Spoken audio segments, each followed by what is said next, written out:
चलो फिर। Now first of all, मेरा एचलेस हील्स। एचलेस हील्स क्या होता है? एक जो पैर का सबसे वीक पार्ट होता है ना, उसको बोला जाता है। दैट इज वाई जो सबसे वीक पार्ट होता है किसी भी पर्सन का या किसी भी थिंग का, उसको बोलते हैं Achilles heels, weak portion. Second पे आते हैं, एड फ्यूल टू फायर।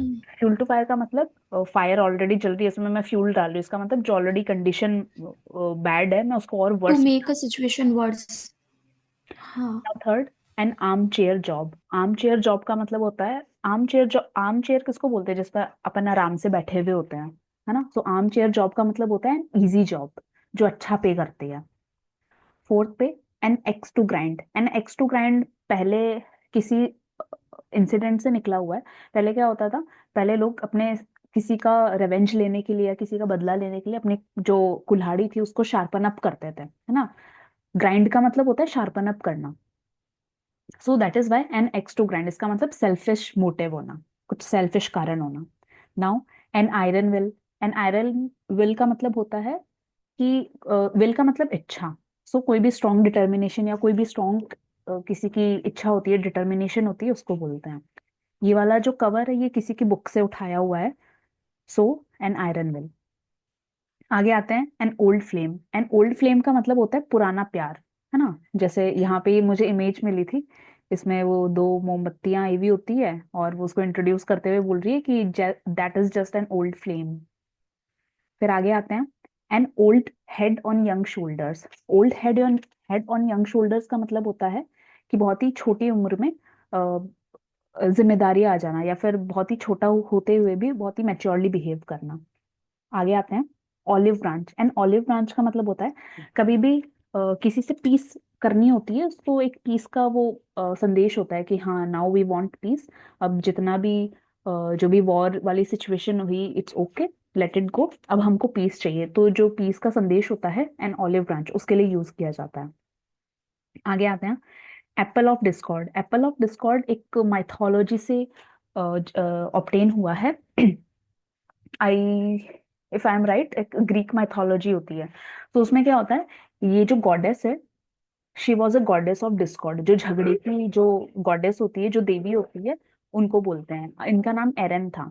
सो ये क्या करती है, किसी के इवेंट में जो गोल्डन एप्पल होता है ना, उनको ड्रॉप कर देती है, उसको गिरा देती है। So that is why an apple of discord. फिर आगे आते हैं, एप्पल ऑफ वंस आई। इसमें ये देख रहा है कि ये जो दादा है वो उस दूसरे बेबी को ज्यादा अफेक्शन दे रहा है। सो ये जो दूसरी गर्ल है ये काफी नाराज हो रखी है। तो एप्पल ऑफ वंस आई का होता है मतलब आंखों का तारा। अगेन आगे आते हैं, Apple pie order. Apple pie order, ये देखो जैसे हम पिक्चर में देख रहे हैं कि कितना अच्छे से जचा हुआ है। सो एप्पल पाई ऑर्डर का मतलब एकदम व्यवस्थित तरीके से जचा हुआ होना। एट अ लॉस, ये मुझे किसी मीम से मिला था। एट अ लॉस का मतलब होता है, जैसे ये कैट इसमें बहुत ही कंफ्यूज्ड स्टेट में है, तो एट अ लॉस का मतलब होता है कंफ्यूज्ड होना, है ना? Now, at a pinch. At a pinch का मतलब एकदम इमरजेंसी सिचुएशन में। फॉर एग्जाम्पल, अगर इस कार की बात करें तो जितनी सीट्स हैं उससे ज्यादा इसमें पैसेंजर्स बैठे हुए हैं, है ना? सो ये या तो इमरजेंसी सिचुएशन में या फिर बहुत ही आपको जरूरी होगा, बहुत ही नेसेसरी सिचुएशन होगी, तभी हम ऐसा करेंगे। Now, at arm's length. At arm's length का मतलब बेसिकली अपने होता था ना, स्कूल टाइम में बोलते थे कि लाइन बनाओ बट आर्म्स लेंथ रखना, दैट इज थोड़ा सा दूरी बना के रखना। Next, at daggers drawn. At daggers drawn का मतलब मैं थोड़ा सा भूल रही हूँ, मुझे भी इसका चेक करना पड़ेगा, या तो इसका मतलब कुछ कंफ्यूजन होता है या फिर। Very very very unfriendly. अच्छा, सो डैगर्स ड्रॉन का मतलब unfriendly. Now, at unfriendly. At ease का मतलब होता है आराम से, अपनी कंफर्टेबल जो पोजीशन होती है उसमें। तो स्कूल में बोलते थे ना, stand still, stand at ease. तो स्टैंड स्टिल का मतलब सावधान और स्टैंड एट ईज का मतलब विश्राम। सो नेक्स्ट है अपना, एट वंस फिंगर्स एंड्स। इसका बेसिकली हिंदी में मतलब होता है उंगलियों पे गिना हुआ होना, उंगलियों पे याद होना, है ना? सो जैसे कि इस इमेज में है कि world at your finger tips, है ना? तो उंगलियों पे एकदम झटके से याद होना। At one's fingers ends. Next है, at one's wits end. At one's wits end का मतलब भी होता है कंफ्यूज होना, परप्लेक्स्ड होना, बेविल्डर्ड होना। Next, at sixes and sevens. At sixes and seven, जैसे कि इमेज में दिख रहा है कितना बिखरा हुआ रूम है ये। सो एट सिक्सेस एंड सेवन्स का मतलब होता है बिखरा हुआ, है ना, बहुत ही अस्त व्यस्त। Next, at stake. At stake का मतलब बेसिकली यहाँ पे एट स्टेक है, इसका मतलब ये जो नीचे पायर बिछी हुई है इसका भी मतलब होता है ना। और एट स्टेक का मतलब होता है कोई दांव पे लगा हुआ होना। इसका जो एक्चुअल हिंदी वर्ड है वो है दांव पे लगा हुआ होना। फिर नेक्स्ट आते हैं, eight the 11th our. 11th our का मतलब होता है एकदम एंड टाइम पे कोई भी काम करते हैं उसको बोलते हैं एकदम एंड टाइम पे कुछ कुछ भी काम करना। तो जैसे ये सारे लोग एकदम एंड टाइम पे भागे जा रहे हैं, ठीक वैसे ही 11th आवर का मतलब होता है एकदम लास्ट टाइम पे, लास्ट मोमेंट पे। सो ये सारे ए से स्टार्ट होने वाले इडियम्स एंड फ्रेजेस थे। एक बार रिविजन कर लेते हैं, नीचे से ऊपर चलते हैं ना। एट द 11th आवर का मतलब पीक मोमेंट बहुत पे होना, हड़बड़ी मतलब में, एंड टाइम पे। एंड टाइम पे बहुत हड़बड़ी में। At stake.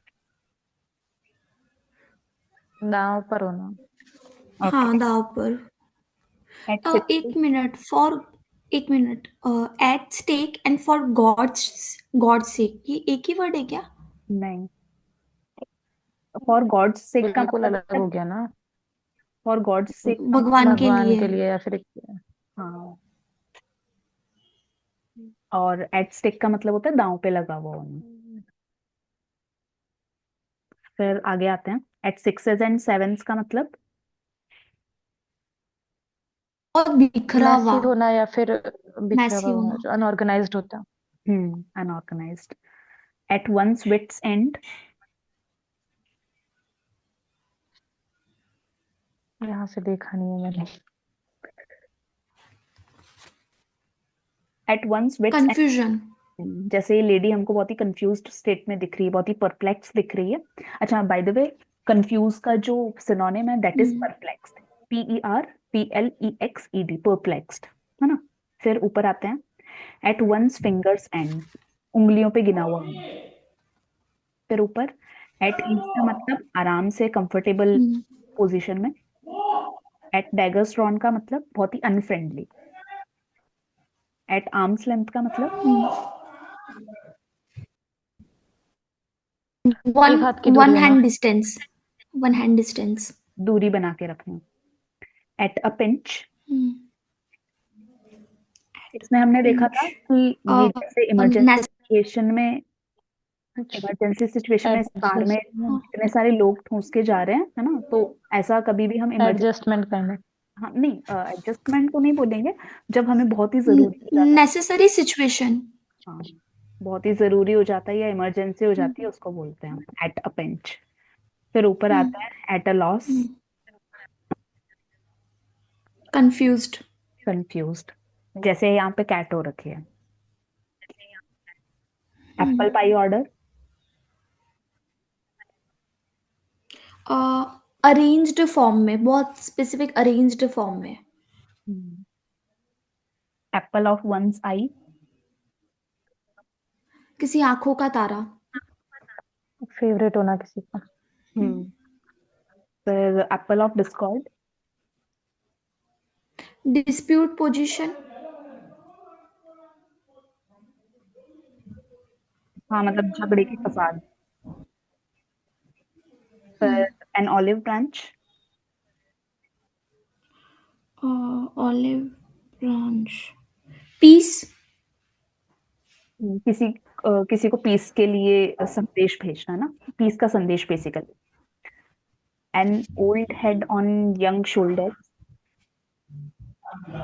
मतलब कि पूरा बोझ, मतलब कंधों पे, प्रेशर। हाँ। An old head on young shoulders का मतलब होता है छोटी सी एज में मैच्योरली बिहेव करना। फिर एन ओल्ड फ्लेम का मतलब होता है पुराना प्यार। पुराना प्यार। जैसे ये दो जैसे ये दो कैंडल्स, जैसे एक कैंडल थर्ड वाले को इंट्रोड्यूस करते हुए बोल रही है कि that is just an old flame, है ना, तो ओल्ड फ्लेम का मतलब होता है पुराना प्यार। फिर आते हैं iron will pay. Iron will का मतलब होता है स्ट्रॉन्ग डिटर्मिनेशन, है ना, जो किसी की स्ट्रॉन्ग इच्छा होती है उसको बोलते हैं।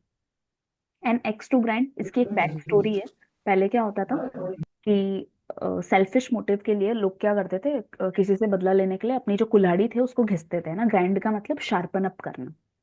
सो एन एक्स टू ग्राइंड का मतलब अपनी कुल्हाड़ी शार्पन अप करना, किस लिए? किसी से बदला लेने के लिए। तो वो सेल्फिश मोटिव यहाँ पे शो कर रहा है। तो एन एक्स टू ग्राइंड का मतलब होता है सेल्फिश मोटिव रखना। एंड जॉब का मतलब होता है वो जॉब जो कंफर्टेबल जॉब। कंफर्टेबल जॉब जो तुमको अच्छा पे करते हैं। एड फ्यूल टू फायर, जो सिचुएशन और बुरी बुरी होती है उसको और बुरा करना। आग में घी डालना। War situation. हाँ। आग में घी डालना, राइट। फिर एचलेस हील्स का मतलब होता है जैसे ये अपने पाँव पे एक पार्ट है ना काफ और हील वीक। के बीच में, जो बहुत ही वीक। मुसीबत जो नहीं, वो बहुत ही वीक पार्ट ऐसे माना जाता वल्नरेबल। है। तो एचलेस हील्स का मतलब होता है अपने बहुत ही हाँ। पॉइंट पे होना या अपनी वल्नरेबल पोजीशन में होना। ठीक है। हेल्पलेस भी बोल सकते हैं ना इसको। हाँ, जब हम वीक होते हैं तो हम बहुत ही हेल्पलेस फील करते हैं। सो एचलेस हील्स। तो ये सारे ए वाले synonyms and sorry idioms and phrases थे, है ना। चलो। दिखने वाली है बस। अच्छा। दिख गई। ओके। चलो ये रहा। बी से ये रहा। बी से यहाँ से स्टार्ट हो रहा है। क्या बोल रहा है? Back stairs gossip. ठीक है। बैक स्टेयर्स का बेसिकली मतलब होता है सीढ़ियों के पीछे, है ना। सो नौकरों के बीच का गपशप। अब नौक बेसिकली इसको अपन थोड़ा सा लोकली रिलेट करके कर सकते हैं कि नौकर क्या होते हैं, हमेशा जब भी चाय पानी कुछ रिफ्रेशमेंट टाइप होता है तो क्या सीढ़ियों के पीछे चले जाते हैं और फिर जो भी उनकी गॉसिप्स करनी होती है, गपशप चुगली। करनी होती है, हाँ वो करते हैं, है ना। सो टॉक अमंग सर्वेंट्स या फिर अनफेयर टॉक्स। ठीक है। फिर नीचे आते हैं। बोल रहा है बैड ब्लड। बैड ब्लड का मतलब शत्रुता होता है। बैड ब्लड का मतलब शत्रुता। एनमिटी। अच्छा, एनमिटी से एक PYQ आया था, उसका स्पेलिंग्स का। ठीक है, जिसमें उन्होंने एनमिटी की ENEMITY लिख दी थी, INMITY लिख दी थी, और एक ये स्पेलिंग थी और एक फोर्थ कुछ और थी। तो उसमें करेक्ट स्पेलिंग टिक करनी थी। तो बेसिकली हम एनिमी की स्पेलिंग क्या जानते हैं? ENEMY जानते हैं, है ना। सो इससे हम ये टिक कर देते हैं, बट इसकी एक्चुअल स्पेलिंग है ENMITY। एनमिटी या फिर बिटर रिलेशंस। जो खारे रिलेशंस होते हैं उनको बोलते हैं बैड ब्लड। फिर बैग एंड बैगेज। इसका मतलब होता है बोरिया बिस्तर समेत, है ना, with all belongings. Again belongings जो है ये क्या है? प्लूरल थिंग, प्लूरल सब्जेक्ट हो जाएगा। तो इसके अकॉर्डिंग मेरी प्लूरल वर्ब लगेगी अगर सेंटेंस में आ गया तो। फिर बेकर्स डजन। बेकर्स डजन का मतलब होता है संख्या में 13। 13 नंबर को बेकर्स डजन बोलते हैं, है ना। सो फिर 12 को क्या बोलते हैं? ये कहावत है एक तरह से, क्योंकि एक जगह शायद लंदन में या कुछ रूल निकला था, जो रोटी का था जो ब्रेड के ऊपर, हाँ। कि वो इतनी होनी चाहिए, तो इस टाइप हम्म। से इसलिए हम्म। बेकर्स डजन बोलते हैं। हाँ। हाँ, हिस्ट्री में फ्रेंच रेवोल्यूशन में था। हम्म। और और 12। 12 को डजन बोलते हैं, सिंपल। हाँ, डजन 12 का ही होता है, बट उस रूल की वजह से बोलते हैं कि 13। हम्म। फिर 26 पर आते हैं। Be born with a silver spoon in one's mouth. इसका मतलब धनी परिवार में पैदा होना। कोई भी पैदा होएगा और वो सिल्वर की चम्मच से, सोने के चम्मच के साथ हाँ है ना, चांदी के चम्मच। दैट इज ऑटोमेटिकली अमीर घर में पैदा होना, to be born in a rich family. Now 27th, be in the driving seat. सारी जिम्मेदारी का भार उठाना। कोई भी ड्राइविंग कर रहा होता है तो उसके पास सारी जिम्मेदारी होती है ना, रोड का ध्यान रखना, ट्रैफिक, पैसेंजर्स। सो जिम्मेदारी का भार उठाना, bearing all responsibilities. Now bear the brunt out, sorry bear the brunt of. इसका मतलब परिणाम भुगतना। To bear the main part of something unpleasant. Next, beat about the bush. ये तो बचपन से ही पढ़ रहे हैं, स्टोरीज वगैरह में भी यूज में होता था, घुमा फिरा कर बातें करना, है ना। To talk in a round about manner या फिर सर्क्यूमलोक्यूशन। फिर 30th, beat black and blue. इसका मतलब होता है अधिक अत्यधिक पिटाई करना। अब ज्यादा पिटाई करने से मूवीज में दिखाते हैं ना कि उसके आंख का आसपास वाला लाल एरिया पीला हो जाता है। पीला हो जाता है। So that is beating mercilessly. Mercy का मतलब होता है हिंदी वर्ड में भूल गई। दयाहीन होना। दयाहीन होना। मर्सी का मतलब होता है दया, और मर्सीलेसली का मतलब दया। बेदर्दी से पीटना। हाँ, बेदर्दी। हम्म, फिर बीट हॉलो का मतलब काफी आसानी एवं बुरी तरह से पराजित करना। To defeat thoroughly and convincingly. Beat hollow का मतलब, हॉलो का बेसिकली मतलब होता है खोखला, है ना, तो तब भयंकर तरीके से हरा देना कि वो अंदर से पूरा खोखला हो जाता है। Now 32, beck and call. Beck and call का मतलब होता है आज्ञा में रहना। Read ready to obey order instantly, है ना, झटके से मतलब ऑर्डर्स जो होते हैं वो मानने को तैयार हो जाना। फिर बेड ऑफ रोजेस तो पता ही है, आनंद से भरपूर। प्लेजेंट सिचुएशन ऑफ, जस्ट इसका opposite, a situation of extreme difficulty. फिर बैगर डिस्क्रिप्शन। बैगर डिस्क्रिप्शन का मतलब होता है अवर्णीय, इसका मुझे आइडिया नहीं है क्या मतलब होता है। A person with no resource. So beggar description, description का मतलब कैसा क्या होता है कि किसी का वो बताना, डिस्क्रिप्शन का मतलब किसी की कैरेक्टरिस्टिक्स बताना, है ना। तो बैगर डिस्क्रिप्शन का मतलब जिससे अवर्णीय, बताया ना जा सके, जिसके ऐसा पास, अवर्णीय तो। हाँ, जिस पर्सन के पास कोई रिसोर्स नहीं होता, ठीक है। मैं ये पार्ट एडिट करना पड़ेगा मुझे। चलो, बेल द कैट, जोखिम उठाना। Taking first step at personal risk. Okay, bell the cat. Now between the devil and the deep sea, ये पीवाईक्यू में देखा था मैंने, है ना। Between the devil and the deep, between the devil and the deep sea का मतलब होता है दो गंभीर परेशानियों के बीच जूझना, बिटवीन टू डिफिकल्ट सिचुएशंस। फिर आते हैं बिग गन। बिग गन का मतलब होता है ऊंची पहुंच वाला व्यक्ति, है ना, या फिर कोई इन्फ्लुएंशियल पर्सन। फिर बर्ड ऑफ पैसेज, यदा कदा आने वाला, one who Kemps comes occasionally, कभी कभी आने वाला, bird of passage. Now birds eye view, ये भी पीवाईक्यू में आया हुआ है। बर्ड्स आई व्यू का मतलब होता है ओवरव्यू, मतलब अ, अगर मैं किसी बिल्डिंग के ऊपर जाकर ऐसे देखूंगी तो मुझे पूरा जो सिटी होगा वो एकदम ऐसे ऊपर से ओवरव्यू दिख जाएगा ना, कि यहाँ पे बिल्डिंग है, वहाँ पे पॉन्ड है ना, वो वहाँ पे पार्क है। तो बर्ड्स आई व्यू का मतलब जो बर्ड्स के परसेप्शन से देखते हो, पॉइंट ऑफ व्यू से देखते हो, उसको बोलते हैं ओवरव्यू। फिर बर्ड्स ऑफ फेदर, एक ही प्रवृत्ति के लोग ना, एक ही थाली के चट्टे बट्टे होना। People with same idea, characteristics and interest, ये भी पीवाईक्यू में आया हुआ है, बर्ड्स ऑफ फेदर, ये एंड ये। फिर बाइट द डस्ट, पराजित होना, टू बी डिफीटेड, है ना, ऐसा हिंदी में भी तो बोलते हैं धूल चटा देना, तो किसी को ऐसे हरा देते हैं तो bite the dust.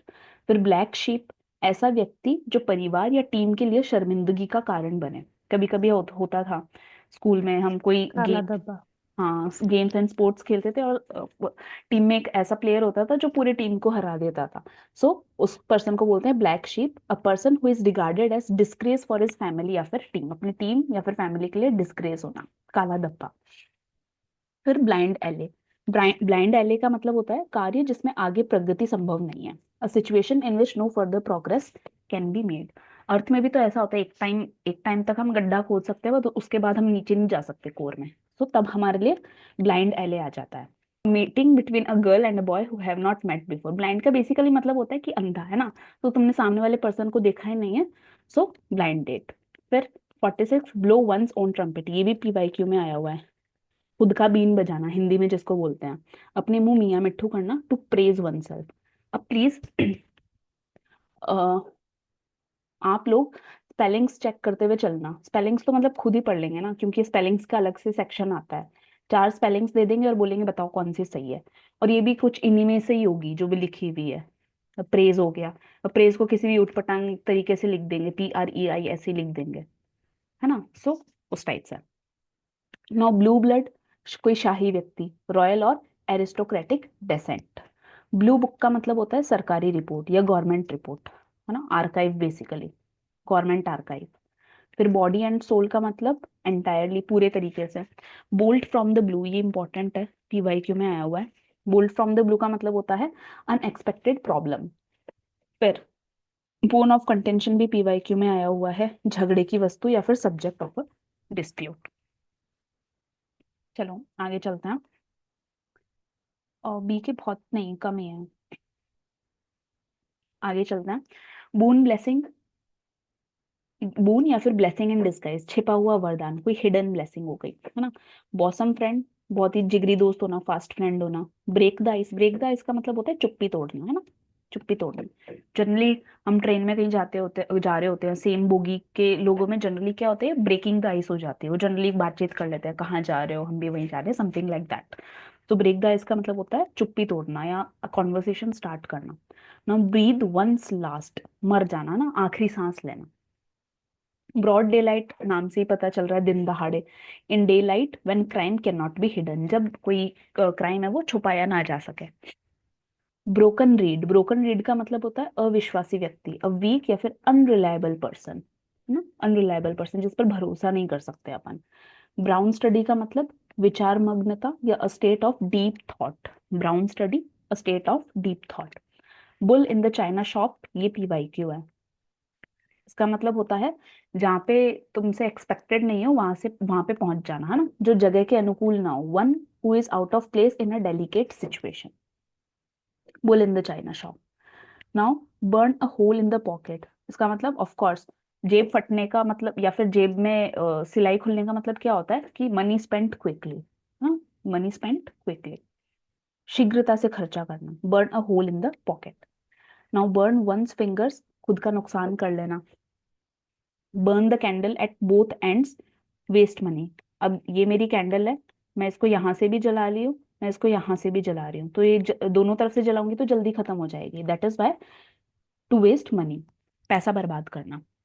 Now burn the midnight oil, midnight oil तो इतनी बार सुन लिया, देर रात तक मेहनत करना या फिर लेबरिंग और studying till late night. Burning question का मतलब जनरली जो मीडिया वाले क्या होते हैं वो बर्निंग क्वेश्चन पूछते हैं वो करने के लिए, व्यूज पाने के लिए। सो बर्निंग क्वेश्चन दैट इज ज्वलंत प्रश्न। फिर ब्यूरी द हैचे, हैचे का मतलब होता है दुश्मनी खत्म करना, टू एंड अ हॉस्टिलिटी, और हॉस्टिलिटी का वर्ड मीनिंग आया हुआ है, हॉस्टिलिटी का वर्ड मीनिंग आया हुआ है, हॉस्टिलिटी का वर्ड मीनिंग आया हुआ है, दुश्मनी खत्म करना, to end a hostility. By fits and starts, इसका मतलब रुक रुक कर, अनियमित रूप से, irregularly. Fits and starts, irregularly. By hook और बाय क्रुक, ये भी मल्टीपल टाइम्स सुना हुआ ही होगा, है ना, कैसे भी करके, बाय कुछ भी हो जाए, बाय एनी मीन्स राइट और wrong. By leaps and bounds, दिन दुनी और रात चौगुनी, at a rapid pace. By the skin of one's teeth, by a whisker, थोड़े से अंतराल से या फिर narrowly, by a hair breadth, है ना। By the skin of one's teeth का मतलब होता है बहुत ही एकदम पास से होके गुजरना, है ना। बाय अ हेयर ब्रेथ का मतलब होता है हेयर अपना कितना थिन होता है ना, सो एकदम एकदम उसके नैरोली गुजरना। ये अपने सारे बी से रिलेटेड इडियम्स एंड, मैं स्टॉप शेयर करती हूँ। अब बताओ, एचलेस हील्स का मतलब क्या होता है?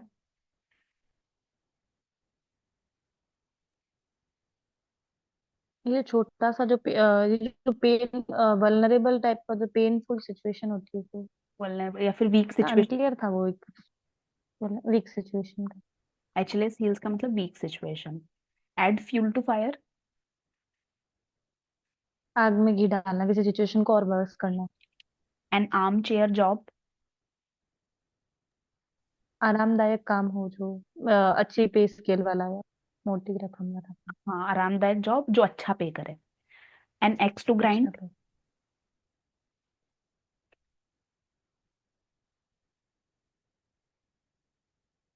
एन एक्स टू ग्राइंड के पीछे हमने बैक स्टोरी पढ़ी थी, जिसमें क्या होता है कि कोई किसी से रिवेंज लेने के लिए अपनी जो कुल्हाड़ी होती थी उसको शार्पन अप करता था, है ना, इसका मतलब सेल्फिश मोटिव होना। अच्छा, ओके, सुना ही नहीं दिया मुझे तो ये। हम्म। फिर आयरन विल, तो मजबूत फैसला जो फैसला या जो इच्छा होती है हमारी। हम्म। एन ओल्ड फ्लेम, पुराना प्यारा। An old head on young shoulders, एक कम उम्र पे जो जिम्मेदारी का भार आ जाता है वो उसको कहते हैं छोटी उम्र में मैच्योरली बिहेव करना। मैच्योरली बिहेव करना। एन ऑलिव ब्रांच, ये गिफ्ट टाइप ऐसा कुछ था, पीस ऑलिव, के लिए या फिर ऑलिव दिया ब्रांच का जाना, मतलब पीस हाँ की शुरुआत करना। पीस की शुरुआत करना, है ना। फिर एप्पल ऑफ हम्म। डिस्कॉर्ड, क्या था डिस्कॉर्ड, कौन सा? एप्पल ऑफ सुना डिस्कॉर्ड, नहीं क्या फिर से। एप्पल ऑफ डिस्कॉर्ड, इसका याद नहीं है मुझे। एप्पल ऑफ डिस्कॉर्ड, इससे इससे रिलेटेड भी एक बैक स्टोरी है। उसमें क्या होता था कि ग्रीक माइथोलॉजी में एक उनकी गॉडेस थी, है ना, जो डिस्कॉर्ड की गॉडेस होती है, जो झगड़े की गॉडेस होती है। तो उसने क्या किया था, कोई इवेंट था, हम्म। कोई ऐसे सभा थी, उसमें जो एप्पल था ना वो ड्रॉप कर दिया था। तो इसीलिए बोलते हैं एप्पल ऑफ डिस्कॉर्ड, झगड़े की फसाद। फसाद, सही है। फिर एप्पल ऑफ वंस आई। किसी का फेवरेट होना है, चाहता होना। हम्म। Apple pie order. सीक्वेंस में या फिर काफी ऑर्गेनाइज्ड होना चीज का। ऑर्गेनाइज्ड होना। Eight a loss. खुद का ही नुकसान, या नुकसान पे वर्ज पे होना। एट अ लॉस का मतलब होता है निर्णय ना ले पाना। लॉस, निर्णय अच्छा ठीक हमने वो मीम वाला फोटो देखा था ना, जिसमें वो जो कैट थी वो बोल रही थी प्लीज वेट आई एम है। कंफ्यूज्ड हाँ, अगेन। कंफ्यूज्ड। हाँ, तो हाँ हाँ वो हाँ। वाला। फिर एट अ पिंच। किसी एक टफ या फिर सिचुएशन में है ना, उसको इस तरह से हैंडल करना। पता नहीं, मीम ही समझ आई वो तो बस। समस्या में। सिचुएशन को केयरफुली हैंडल करना। हाँ, हम्म। समस्या में होना या फिर इमरजेंसी वाली सिचुएशन। इमरजेंसी वाली। At arm's length. At arm's, सुनाई नहीं दिया मुझे। मेरा इंटरनेट सही नहीं है क्या आज? सही तो है, बस मैं बहरी हो गई हूँ शायद। At arm's length. अच्छा, आर्म्स लेंथ, एक हाथ की दूरी है ना, ना दूर डिस्टेंस रख। बना के। Distance hmm. बना के रखना। फिर at daggers drawn. Daggers down की एक अनफ्रेंडली नेचर या बिहेवियर है। अनफ्रेंडली नेचर या कट्टर दुश्मनी होना। फिर एट ईज। इट इज मतलब कंफर्टेबल सिचुएशन। बिना किसी चिंता के। At hmm. One's fingers ends. At one's fingers end सच, उंगलियों पे कोई चीज याद होना हमें। है ना, मतलब कंप्लीटली ऐसे किसी मतलब मुंह चीज का चबाने याद नॉलेज हो। हो, हाँ। ऐसा हाँ। और हम्म। फिर at one's wits end. At one's wits end. इसका मतलब होता है चकित हो जाना या सरप्राइज्ड हो जाना। ठीक। फिर at sixes and sevens. Messy होना, कोई चीज बिखरी हुई होना, अनऑर्गेनाइज्ड। मैसी या अनऑर्गेनाइज्ड। फिर एट स्टेक। दांव पे होना। दांव पे होना। एट एट द 11th आवर। एक पीक मोमेंट होता है जो एंड टाइम पर रश करना या इस टाइप की सिचुएशन। एंड टाइम पे। फिर ये सारे ए वाले थे, और बी वाले भी रिवीजन करने हैं क्या?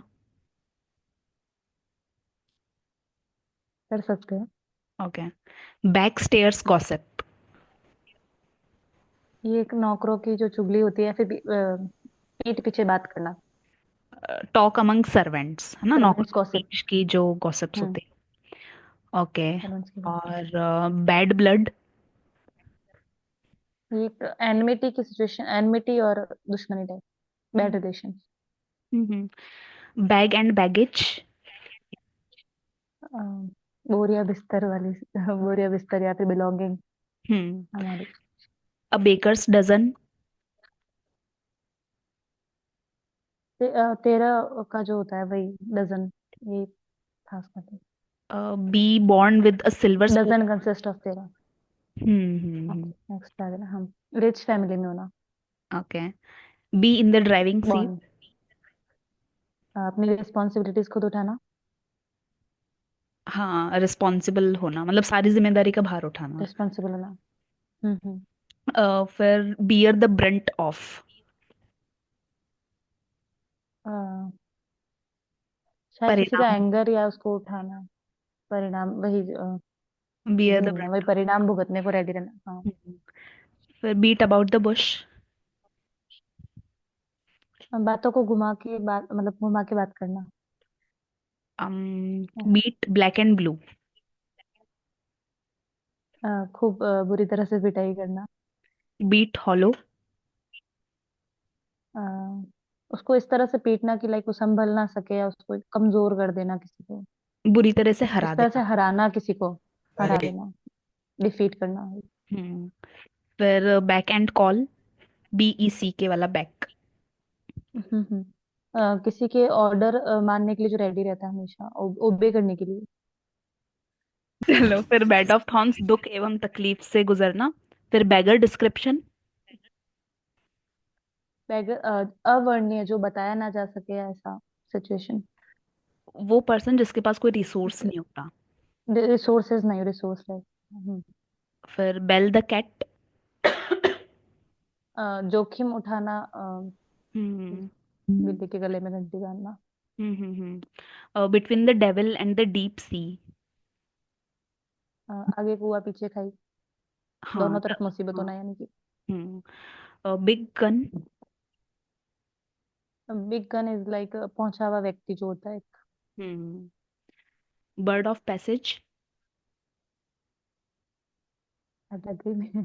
कभी कभी आने वाला। बर्ड, अच्छा ठीक फिर बर्ड्स आई व्यू। है। ओवरव्यू। Birds of feather. एक ही थाली के चट्टे बट्टे होना। बाइट द डस्ट, हम्म, अच्छा। धूल चटा देना। धूल चटा देना, हाँ।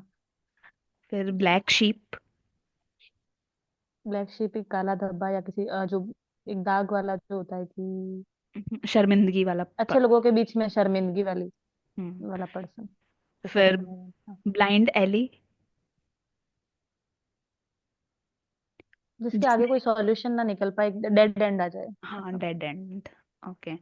फिर हम्म, ब्लो वंस ओन ट्रम्पेट, खुद की तारीफ करना, ब्लू ब्लड। अपने मुंह में मिट्ठू बनना। Blue blood is the royal blood. Royal blood. फिर ब्लू बुक, गवर्नमेंट रिपोर्ट्स जो होती है वो, या बुक, सरकारी report. Record. Body and soul, दो जो एक एक ही चीज होती है, ऐसा कुछ। पूरे तरीके से ना, मतलब बॉडी पूरी एंड तरह सोल, से, हाँ, आत्मा शरीर संपूर्ण पूरा रूप से। जोड़ लगा देना। बोल्ट फ्रॉम द हाँ। ब्लू। एक अनएक्सपेक्टेड सिचुएशन जो होती है, उसे बोल from the blue. Bone of contention, bone of contention. Contention का मतलब सर ऐसा, हाँ, मुसीबत की हाँ जो जड़ होती है उसका। झगड़े की फसाद जो होते हैं। हाँ, झगड़े की फसल। ओके। चलो फिर रेस्ट जो है ये कल कंटिन्यू करते हैं, है ना। ठीक है। चलो फिर bye, good night. Bye. Bye.